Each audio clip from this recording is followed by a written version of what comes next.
let's just think what might happen next. What is the best bullish scenario? Still to keep here, right? To hold in this trading range and maybe like consolidate more. I think it's important for the bulls to see the second touch of the resistance before, because every previous touch was just one touch and then reversal. So if we don't touch it for the second time, there is no change of behavior around resistance. So that's an important item. Specifically for S&P, I think this level is also very important. There are a couple of things here. 1/2 of the spread, the downslope in mean, and the horizontal support right here.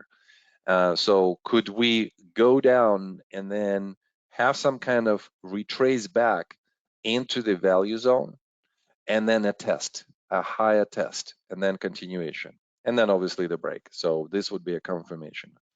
For the bearish scenario, right? So if we're saying like, okay, we made some kind of mistake here, and maybe we're going down, after this. So then we want to see kind of like the opposite to the bullish scenario. We want to see some kind of bars or one bar that shows aggressiveness to the downside, and more importantly, commits below the support, commits below the 1/2 of that spread, and indicating with the close below that support that we are most likely going to retouch this area right here.